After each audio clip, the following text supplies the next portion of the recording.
इन्होंने अपने पहले के 25 साल अंग्रेजों की गुलामी, उनके तलवे चाटने में इनके 25 साल निकले। दलित से, पिछड़ों से, आदिवासियों से, मुस्लिम से, बुद्धिस्ट से, जैन से, सबसे गुजारिश करता हूँ कि एक प्लेटफॉर्म पे आइए। बीजेपी के तमाम लीडरों के बच्चे आज बड़े बड़े मुकामात पे हैं, वहीं गरीबों के बच्चों के हाथ में लाठी देकर ये लोग फिरा रहे हैं। हमारे देश के यशस्वी प्रधानमंत्री 100 रुपीज का कॉइन लॉन्च करते हुए नजर आते हैं। करना भी चाहिए, क्योंकि देश आजाद होने से पहले अंग्रेजों से इसी तरीके के कॉइन्स लेकर ये देश की मुखबरी करते थे। बाबरी मस्जिद को इन्होंने तोड़ा, महात्मा गांधी का मर्डर इन्होंने किया।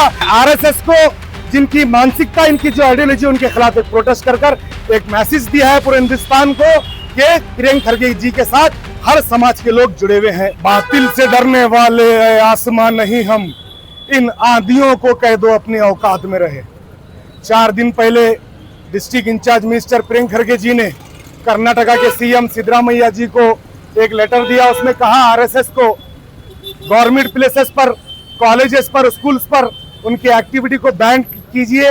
प्रियंका खरगे जी को कॉल्स किए जा रहे हैं आरएसएस के मेंबर्स के माध्यम से और उन्हें गंदे गंदे गालियां दिए जा रहे हैं, उनके जान से मारने की धमकी दी जा रही है। तो आज गुलबर्गा शहर में हजरत ख्वाजा बंदे नवाज रहमतुल्लाह अलैह की दरगाह के पास जलालवाड़ी से आज एक बहुत ही बड़ा एहतजाज किया गया, एक प्रोटेस्ट किया गया, जिसमें ये आरएसएस को, जिनकी मानसिकता, इनकी जो आइडियोलॉजी, उनके खिलाफ एक प्रोटेस्ट कर एक मैसेज दिया है पूरे हिंदुस्तान को कि प्रियंका खरगे जी के साथ हर समाज के लोग जुड़े हुए हैं। ये आरएसएस, इनके 100 साल होने पर हमारे देश के प्रधानमंत्री कहते हैं कि आरएसएस एक एनजीओ है। अगर आरएसएस एनजीओ है तो उसने कहां पर अपना रजिस्ट्रेशन कराया, मैं पूछना चाहता हूं। एक एनजीओ होती है तो वो हिंदुस्तान के संविधान के जरिए रजिस्ट्रेशन कराती है, कहां है आरएसएस का रजिस्ट्रेशन? इनका कोई रजिस्ट्रेशन नहीं है। और प्रधानमंत्री लाल किले से कहते हैं कि आरएसएस 100 साल से देश की सेवा कर रही है। 100 साल यानी कि देश को आजाद होने से पहले 25 साल से ये लोग खिदमत कर रहे हैं, देश की सेवा कर रहे हैं। तो इनके क्या खिदमत है जब देश आजाद हुआ? इंडिया फ्रीडम जब अंग्रेजों से लड़ रहे थे तो ये लोग कहाँ थे? एक भी आरएसएस के मेंबर का नाम इंडिया के तमाम आंदोलन में कहीं पर नजर नहीं आता। एक आरएसएस का मेंबर शहीद होता हुआ नजर नहीं आता। तो इनके जो 100 साल थे, इन्होंने अपने पहले के 25 साल अंग्रेजों की गुलामी, उनके तलवे चाटने में इनके 25 साल निकले। इनके बाद के 25 साल हिंदू मुस्लिम को लड़ाकर, मस्जिद के नाम पर, मंदिर के नाम पर लड़ाकर, और जो हमारे देश का तिरंगा था, इनके हेडक्वार्टर पर कई साल तक देश आजाद होने पर इन्होंने तिरंगा अपने हेडक्वार्टर पर नहीं लहराया। इसमें इनके 25 साल निकले। बाकी के 25 साल इन्होंने इस जो अंग्रेजों की जो पॉलिसी थी डिवाइड एंड रूल, उसको अपना कर सत्ता हासिल करने में इन्होंने अपने 25 साल निकाले। और अब के जो ये 25 साल हैं, बाबा साहेब भीमराव अम्बेडकर ने जो संविधान दिया, जिसमें दलितों, पिछड़ों, आदिवासियों, मुस्लिम, ये सभी कास्ट को जो अधिकार दिया, वो छीनने के काम करते हुए बाकी के 25 साल निकाल रहे हैं। और वहीं इनके 100 साल पूरे होने पर हमारे देश के यशस्वी प्रधानमंत्री 100 रुपीज का कॉइन लॉन्च करते हुए नजर आते हैं। करना भी चाहिए, क्योंकि देश आजाद होने से पहले अंग्रेजों से इसी तरीके के कॉइन्स लेकर ये देश की मुखबरी करते थे, उसीलिए ये कॉइन ये लोग लॉन्च कर रहे हैं। और जो आरएसएस जिस तरीके से प्रियंका खरगे जी को टारगेट कर रही है, उनके पिताजी मल्लिकार्जुन खरगे जी, देश के अपोजिशन के लीडर, वो वहां पर अपनी आवाज को बुलंद कर रहे हैं। और प्रियंका खरगे जी खुद के बलबूते पर स्टूडेंट की पॉलिटिक्स से उठकर आज इस मुकाम पे पहुंचे हैं।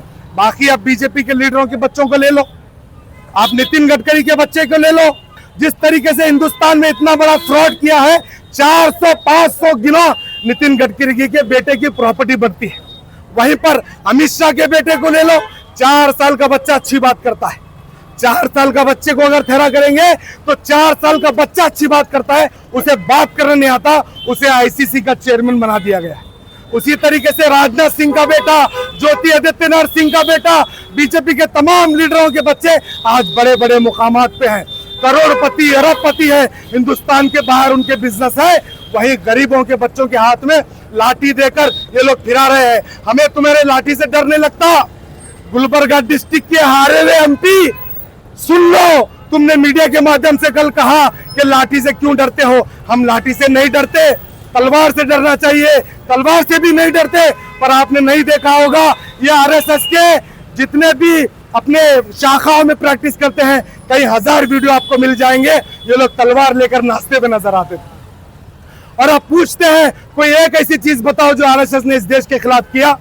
मैं आप ही से कहना चाहता हूं कि आपके पुराने वीडियो आप देख लो, उसमें आप खुद ने कितने बार कहा है कि आरएसएस ने इस देश के लिए कितने बुरे बुरे काम किए हैं।